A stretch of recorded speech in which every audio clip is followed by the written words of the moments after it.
Well. Today we celebrate an event that happens only 5 times a year. Only 5 times do we get together on the Parsha podcast, and there's a brand new book. Of course, the Torah, the Pentateuch, is comprised of 5 books, and today we begin the Book of Devarim, the Book of Deuteronomy, the final book of the Torah.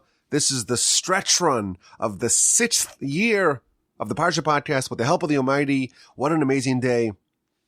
What an incredible opportunity to dig into this incredible book and Parsha. Of course, our Parsha begins the 3 Parsha long speech of Moshe. This is a bit more than a month before his passing. And in just a couple of weeks, Moshe is going to pass. Joshua is going to take over the reins. And Moshe has a message to convey to his flock. And he begins with a sweeping survey of the mistakes of the nation over the course of the past 40 years. But he's not criticizing them. He's not rebuking them. He's not castigating them. He's not reprimanding them directly. He's using hints and shorthand and coded words. And he's just hinting at the locations where the nation angered God and erred. And with only a word of peace, he invokes their complaints at the sea when they said, if only we had died. Their complaints about the manna, their sin with the daughters of Moab, their complaints, the memorable one, are there insufficient graves in Egypt, the Korach rebellion, the golden calf, with subtlety and ingenuity. Of course, he's trying to allow them to save face. Moshe reminds the nation of what they did. This is the subject of the first 4 verses of our Parsha. And then Moshe begins to spell out more about what they need to know before he passes. And he begins to explain the Torah, to repeat the Torah with great clarity. This is truly the theme of the book. Moshe is preparing the nation for what they need to know before he passes. And he's explaining the Torah to them, and he's trying to set them up for success in the day after. And to do so, he retells, this time in a more expanded fashion, more of the episodes of the past 40 years. And he begins at Sinai in the aftermath of the revelation. It's time to go to the land. And then he recounts his own inability to lead the nation alone, and the appointment of the hierarchical system of leaders of 1,000, leaders of hundreds, leaders of 50, and leaders of 10. And then he outlines the necessary qualities, the necessary virtues of judges, of leaders, to be deliberate in judgment, don't rule impetuously, don't show favoritism in judgment, take every case seriously regardless of the stakes, don't be fearful of any man, rule justly regardless of the litigants. And then he tells them, well, if there's easier questions, you can resolve them in the lower courts, while the more difficult questions you bring to me. And Rashi incidentally tells us that Moshe displayed a little bit of hubris, extra misplaced confidence. He tells them, oh, all the simple questions go to the lower courts, leaders of 1,000, leaders of 50, leaders of 100, leaders of 10. And the most difficult questions that no one else can answer, bring to me. Rashi tells us that Moshe displayed too much arrogance, too much hubris, and for this he was punished when the daughters of Tzlavcha came with what's really a rudimentary question. What's the status of a man's estate when he has daughters but no sons? Moshe was mystified, and he had to ask God. If you're so certain in your aptitude and you display hubris, God will humble you. Moshe was forced to say, I don't know. But then Moshe, after he's finishing talking about the judges and the whole system that they set up, Moshe recounts in detail the episode of the 12 spies sent to scout out the land. And when they came back with a scandalous report, the nation rejected entering the land and they were punished as a result. They were condemned to spend 40 years in the wilderness. And Moshe also reveals for the first time that this episode condemned Moshe to not enter the land. Joshua will lead the nation into Canaan. And then Moshe talks about the contingency, that small group of Jews, after it was determined that they are not going to enter the land, only their successive generations will. There was a small group that insisted on entering the land, and they were slaughtered by the Amorites like bees. And that really concludes Moshe's explication of the events of the beginning of the 40 years. And Moshe then fast forwards the narrative of the wars on the east bank of the Jordan. At the end of the 40 years, he talks about the encounters with Esau, with Esav, with Moab, Sichon, and Og, the lands allocated to the tribes of Reuven and Gad and half of Manasseh. And that concludes our parsha. And in next week's parsha, Moshe continues his speech, recounting his impassioned plea to be reinstated, to be granted permission to enter the land. So that's the parsha, Parshas Devarim.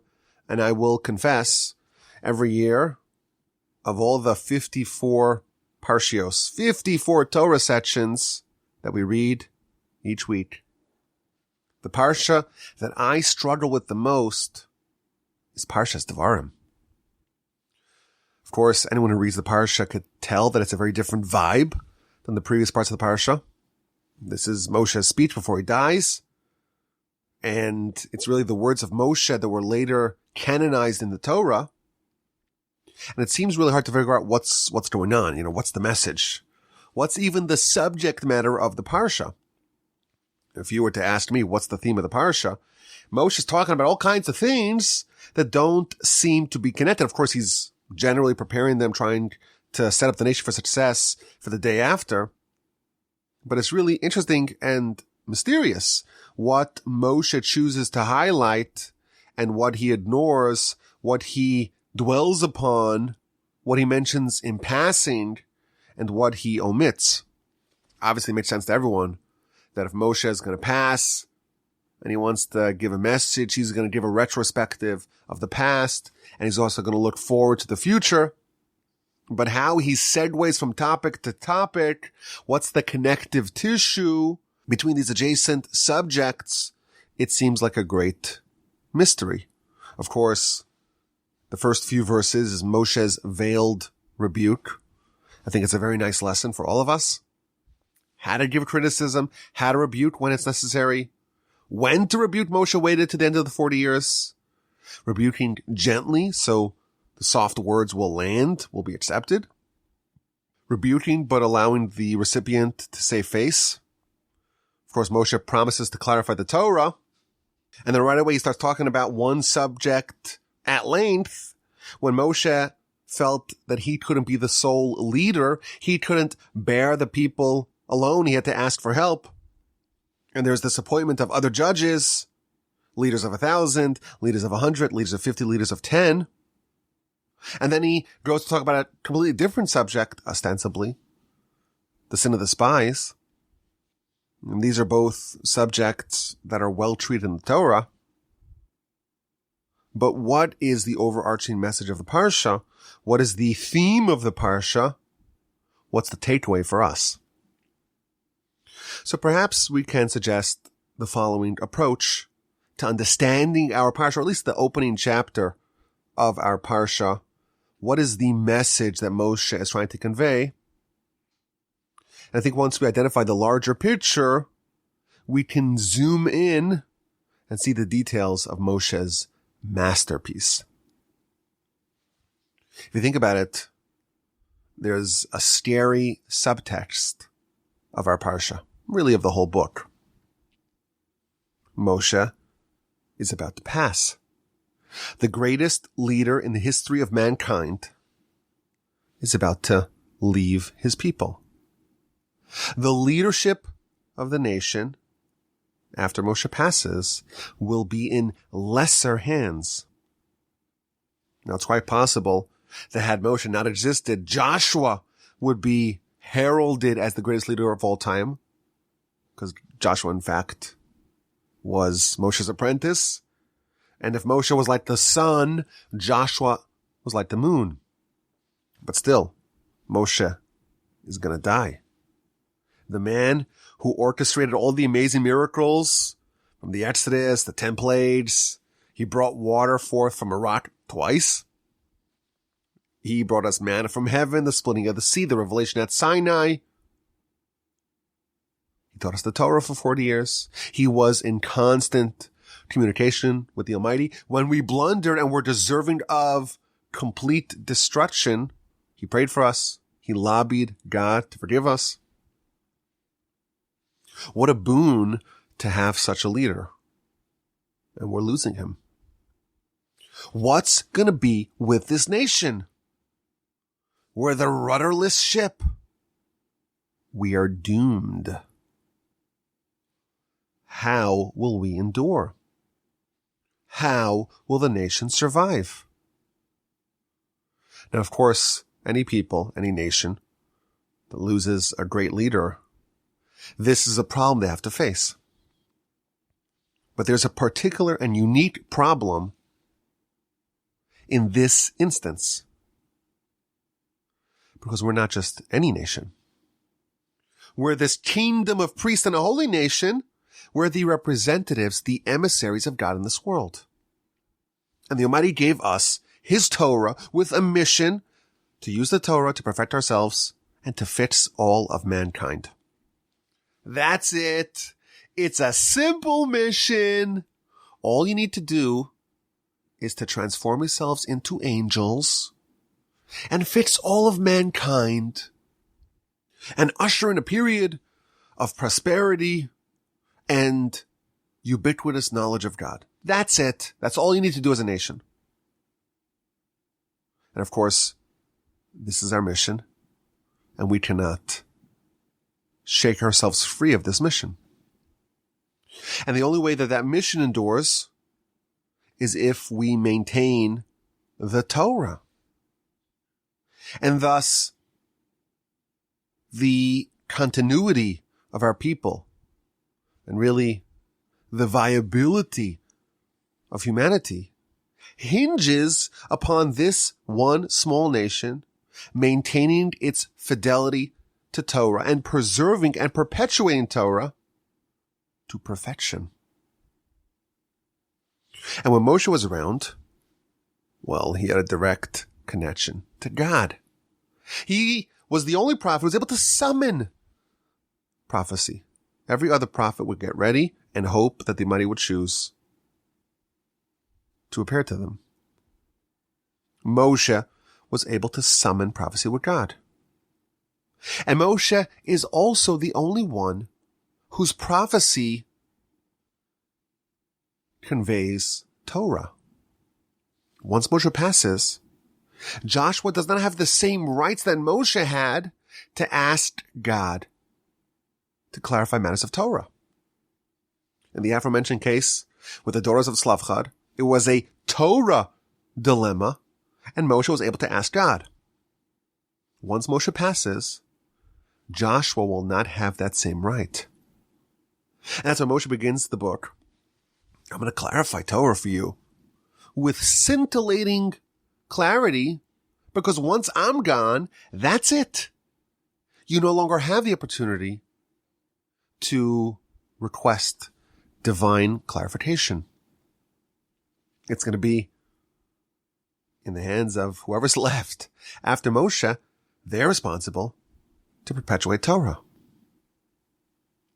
So we're about to lose a great leader, of course, but we're also about to lose the only person in the history of mankind who can go to heaven, to God, to clarify matters of Torah. We're losing that, and perpetuating Torah with complete accuracy is absolutely paramount. How are we going to survive? How are we going to endure? That's the subject of our parsha. Moshe is going to show us. Moshe is going to show us the way. He's going to prepare us. So a month or so before his passing, he gathers us together and he guides us. He's going to show us how to live, how to flourish after he passes. So he opens up his speech, of course, with the criticism, and then he says, okay, we're going to clarify Torah. And that's really the whole book. But he starts off with a narrative, with an episode. And the first thing he mentions is an episode where Moshe himself displayed his own fallibility, his own shortcomings. He says, I cannot carry you alone. I can't bear this nation myself. You're too much for me to handle alone. How can I carry you? How can I bear your burdens? I need helpers. Moshe, of course, was the greatest leader of any people in any time of history. But even Moshe was fallible. All humans are. When you recognize that this paramount, singular leader was also fallible, that orients you, that prepares you mentally to imagine a life without him. So up front, Moshe is trying to prepare them to be confident in their ability to thrive in this post-Moshe world, and he elaborates on the time where he felt inept, and he requested backup. And remembering that will help the nation prepare for the time without him.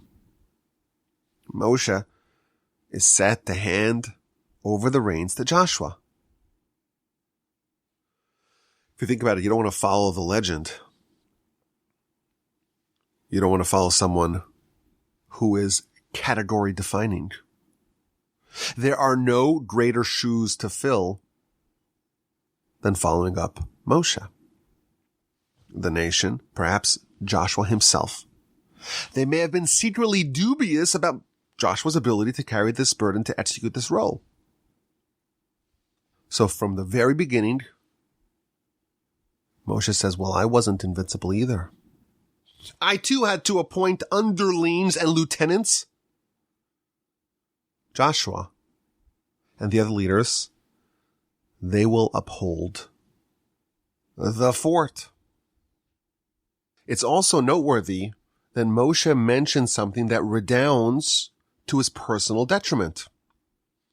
He describes the system of appointment of judges, and there are the lower courts, and the more difficult questions come to Moshe, and Rashi, of course, tells us that this is a mistake that Moshe made that resulted in him not knowing an answer to a basic question. Again, Moshe's own fallibility is being highlighted. Moshe also made mistakes. He too was fallible. The next major subject that Moshe addresses is the episode of the spies. Well, what happened there? There were 12 specially chosen men who were selected to go scout out the land and report back with their findings. Now, these 12 men were not arbitrarily selected. They were all men of distinction. They were all leaders of tribes. But what happened? They blundered terribly. They gave a slanderous report that drained the nation's faith and drained their conviction and condemned them to remain in the wilderness for 40 years. Why was this particular sin chosen to be highlighted? Perhaps we can suggest that this was again a failure of leaders. And if you're worried about losing great leaders, perhaps this episode can provide a modicum of comfort.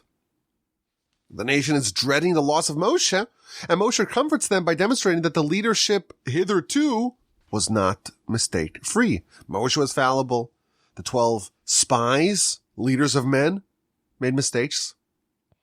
And the only two of the spies that did not blunder were Joshua and Caleb, and they're still with you.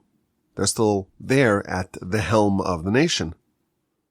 When the nation is about to be stranded without Moshe and his exquisite leadership, Moshe reminds them that the leadership until now was not exactly flawless. So what's the solution? Perhaps you may think, okay, well, we don't have Moshe. We're not going to have him really soon. He wasn't flawless. We're not going to have other leaders. They too weren't flawless. Perhaps you may think that anarchy, that's the way to go. Perhaps you think you could flourish without great leaders. So Moshe reminded them what happened with that one contingency who thought that they could enter the land without Moshe.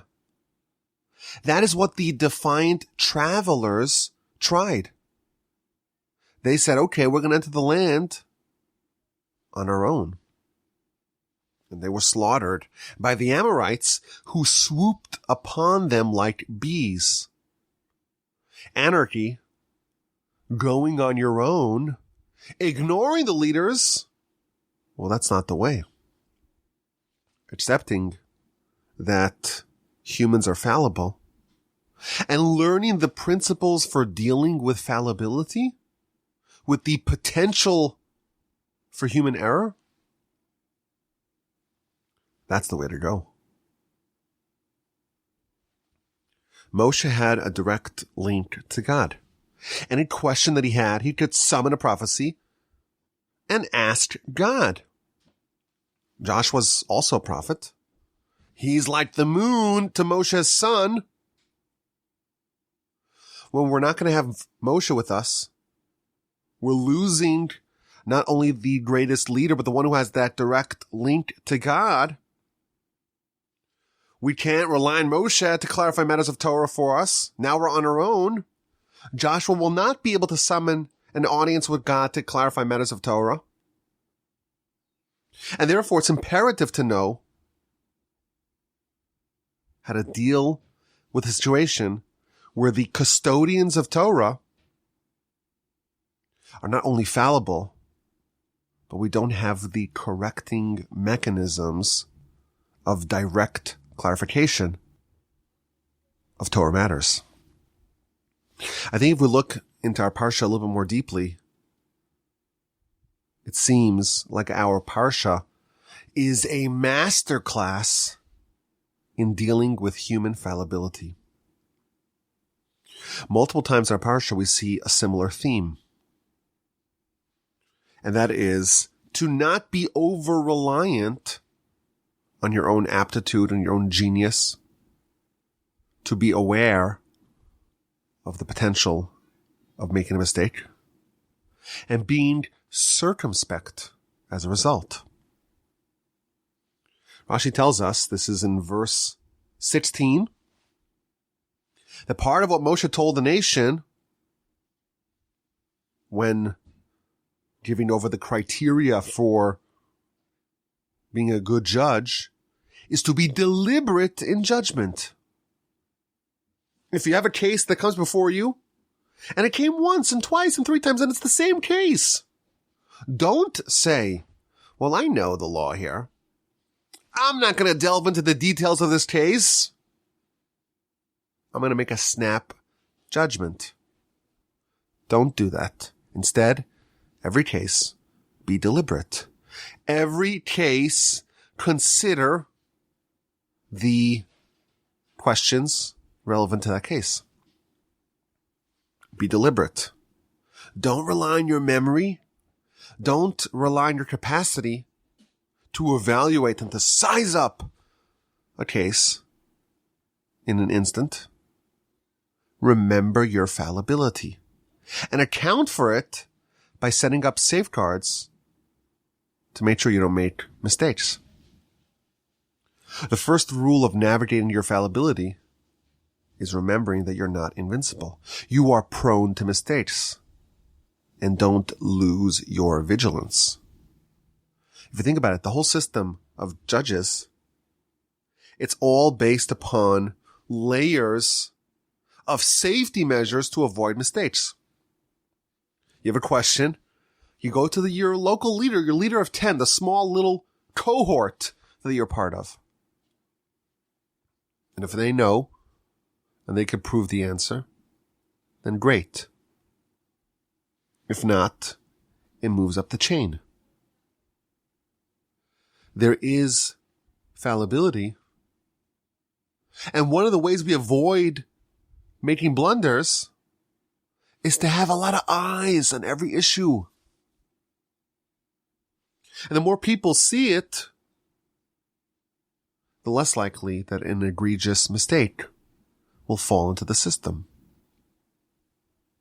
If you think about it, Moshe's own mistake that he talks about was a lack of vigilance, was an over-reliance on his aptitude. His supreme overconfidence, all the difficult questions you bring to me. In the episode of the Daughters of Tzlafchad, he was punished.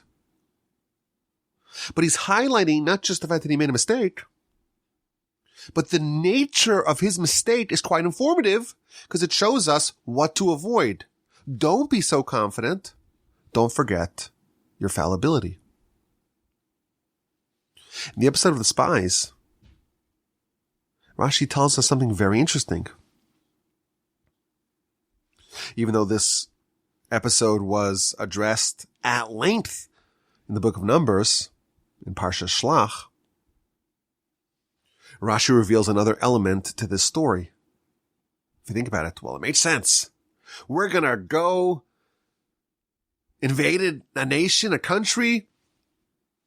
Let's find out what their defenses are like. Let's find out where their vulnerabilities are. Let's find out where their strengths lie. Let's learn more about our enemies to know how to design a battle plan that is winning. But the verse tells us in chapter 1, verse 22, Vatikruvun Elai Kulchem. Moshe tells the nation, all of you came to me and you said, let's go scout the land. Let's go investigate. Let us reconnoiter the land. Find out about the cities. Find out about the inhabitants, etc. Rashi observes that who came to Moshe? Everyone came to Moshe. Vatikruvun elai kulchem. All of you came to me. Says Rashi, they came bi'irbuvya, in a disorganized mixture. The young people were pushing and trampling upon the old people. And the old people were pushing and were trampling upon the elders. There was a mad rush to send scouts. The people came in a mixture. There was one grand, confusing hodgepodge. This wasn't an organized request. It was a great, confusing mix. Everyone was piling atop of each other, telling Moshe, we have to send spies. Moshe is revealing to them and to us a critical point that led to this mistake. This wasn't calmly thought out. This wasn't coolly, objectively reasoned. There was no clear-headed assessment. There was no calm point, counterpoint analysis. No one measured the pros and the cons of sending the spies. Everyone just ran as one, trampling over each other to pitch this to Moshe. There was overconfidence. Everyone was so convinced in the merits of this mission, no one thought maybe this is a mistake. No one ruminated upon it. No one remembered maybe as fallible humans, we should reconsider, we should see the other side. They were like the judges who said, I know what to do here. I know the judgment. I don't need to get involved and really dwell upon the considerations. This is another example of how a person who recognizes their capacity for mistakes, recognizes their own fallibility, if they just thought about it, they would have avoided that blunder. like the judges in the episode of the spies, we're shown a system of error avoidance.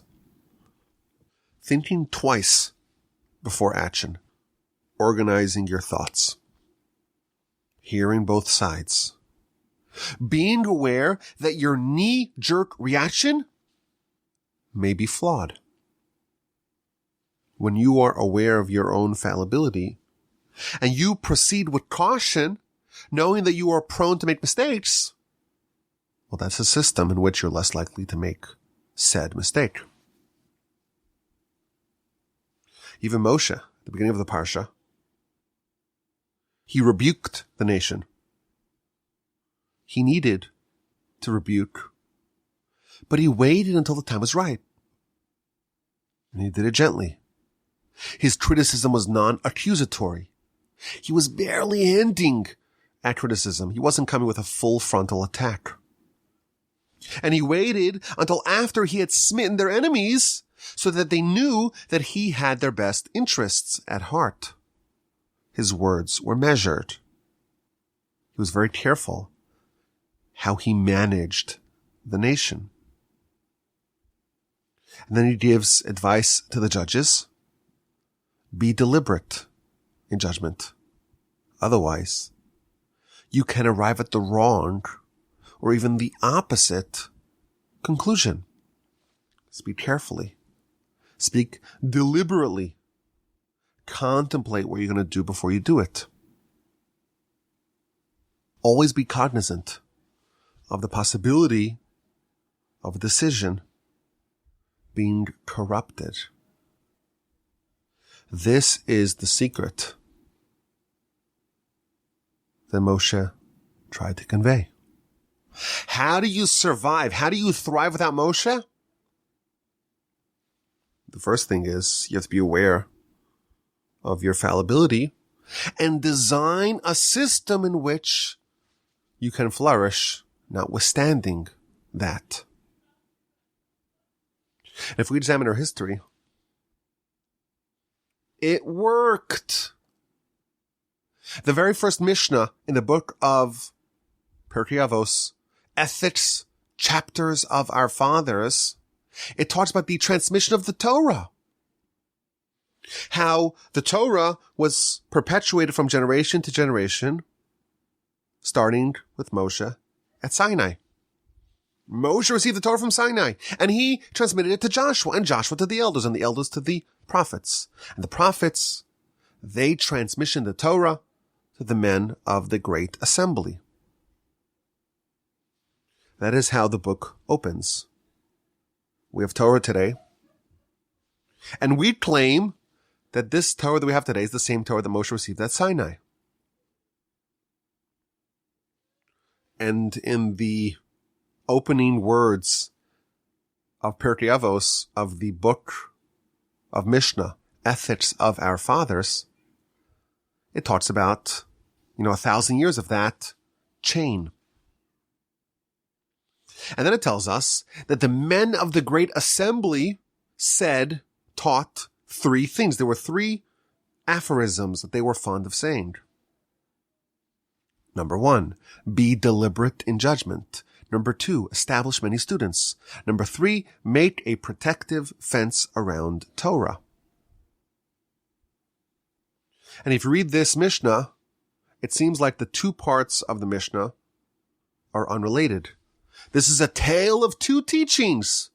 It starts off with the line of transmission, Moshe to Joshua, to the elders, to the prophets, the men of the great assembly. And then there's a seemingly unrelated teaching from the men of the great assembly of being deliberate in judgment, of establishing many students, and of making a protective fence around Torah. Perhaps we can suggest that the men of the great assembly, a body of sages, 1,000 years after Moshe's passing, they had the Torah transmitted from generation to generation all the way back to the times of Moshe, and they revealed the secret of this transmission. How did the Torah endure?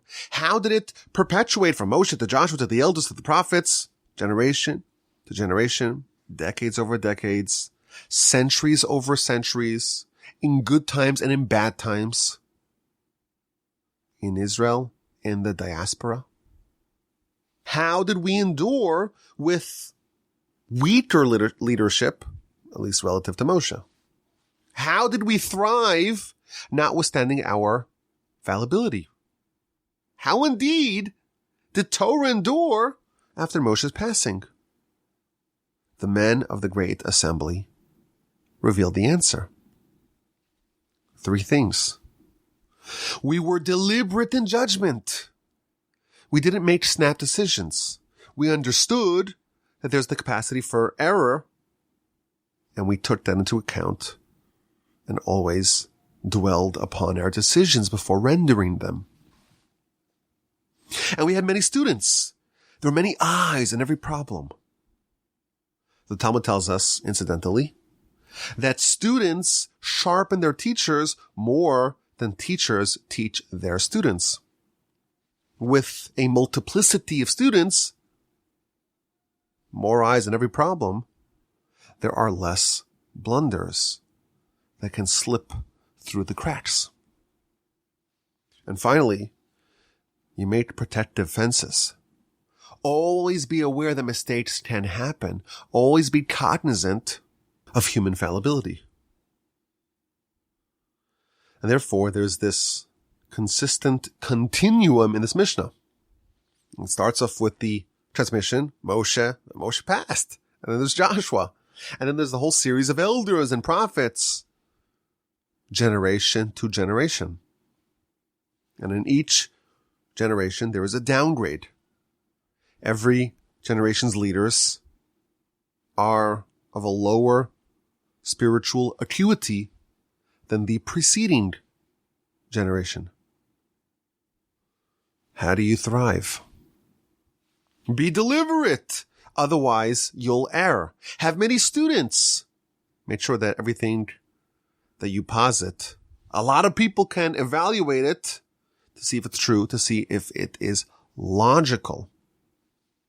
And make a fence around the Torah.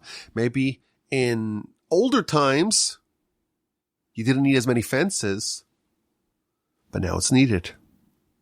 Using this system, the sacrosanct mission of transmitting Torah from one generation to another, the mission that was the most important task ever assigned to mankind, it was pulled off. And it was pulled off to perfection. Despite the fallibility of man, despite not having Moshe, despite the systematic degradation of the spiritual acuity of each successive generation. How did they do it? How did they navigate and neutralize their propensity for errors? They acknowledged the need for continuous, rigorous deliberation. They assembled as many opinions as possible, lots of students, to ensure that no stone is left unturned and that it can be analyzed, every question can be from every vantage point. And due diligence aside, they made ordinances to prevent catastrophes. This is what Moshe is trying to convey to us in our Parsha.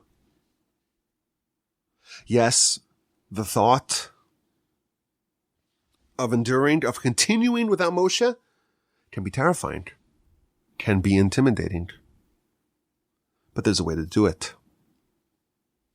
When you are aware of your own fallibility and you prepare and you act accordingly, you are well positioned to flourish, notwithstanding all the headwinds you're about to face.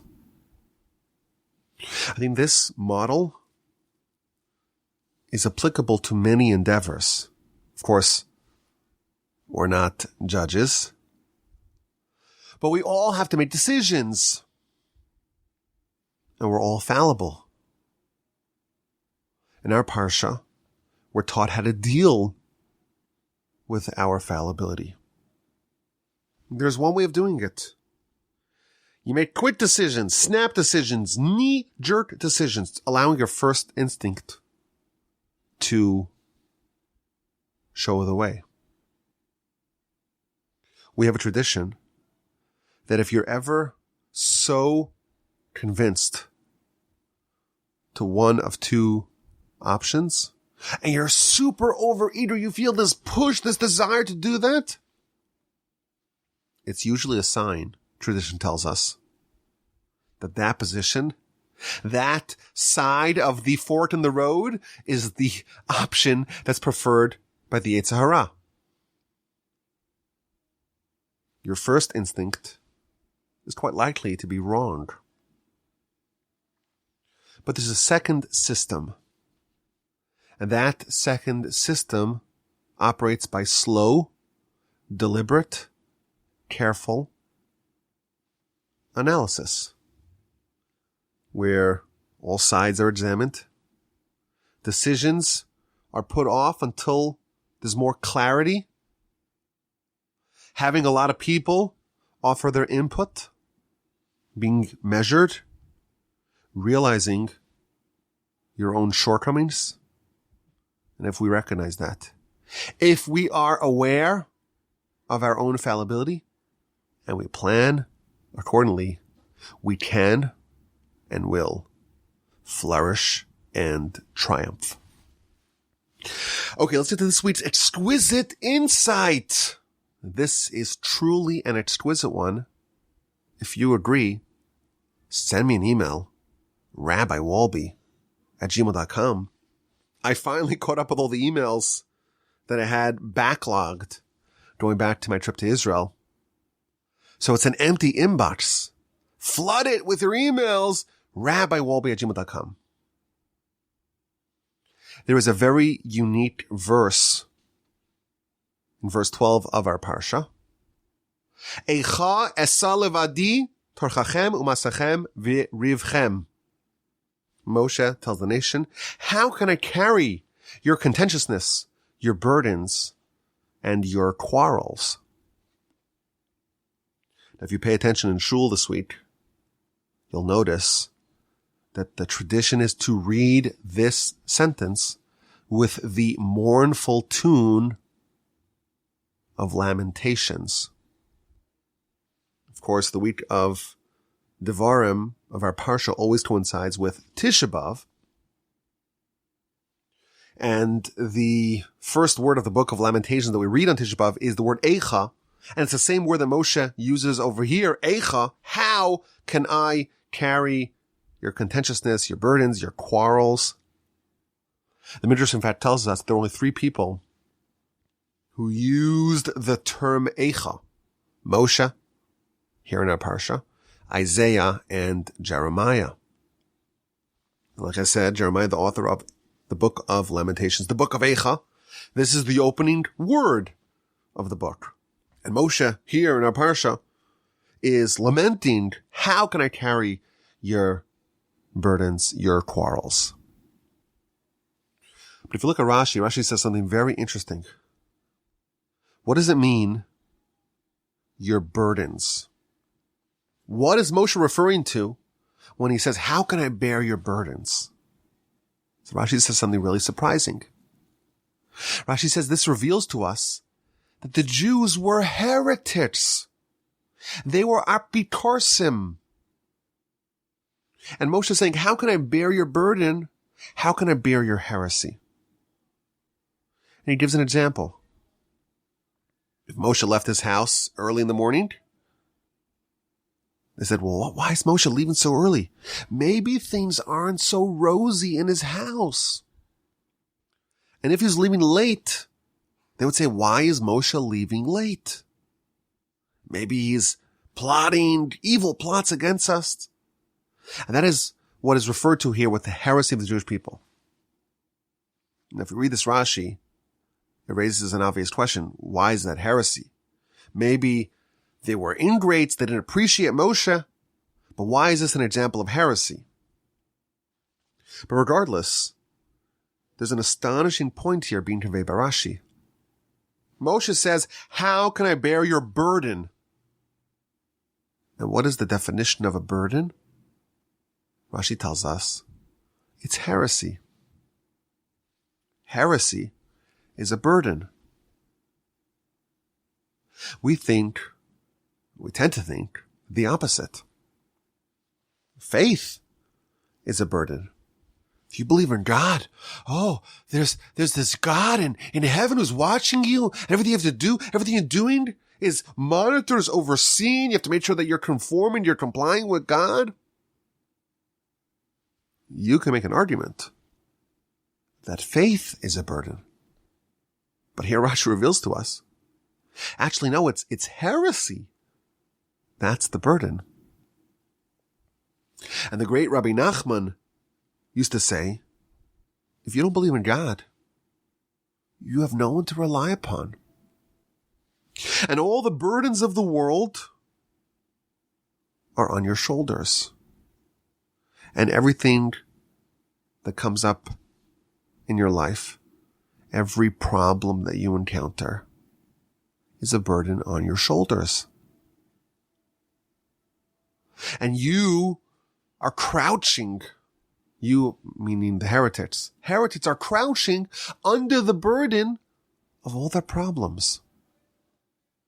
Heresy is quite a heavy load to bear. But what about someone who has faith? If you truly believe that the Almighty exists and everything that happens to you, everything you encounter, it's all overseen, orchestrated by God. And you know that God only expects of you what you can do. Everything that you cannot do is not your responsibility. Then the only thing on your shoulders is what you could do. Everything else, well, that's not my job. That's God's job to worry about. But without God, heresy results in the burdens of the whole world being upon your shoulders. There's this terrible uncertainty. What's going to be? Are we going to be hit by an asteroid? Is it going to be nuclear war? Is it going to be climate change and there won't be any water or there'll be too much water? What's going to be? We're going to die. And what happens when we die? It's so unknown. It's so terrifying. Oh, did you see what happened on the news? Oh, politics. What if this politician gets elected? We're all doomed. What's going to be? There's monkeypox and COVID and all that. If you have faith, then you know that what I cannot be in charge of is God's responsibility. And He knows how to do what He needs to do. And He could be in charge. And I could allow Him to have that burden. It's not my burden. It's His burden.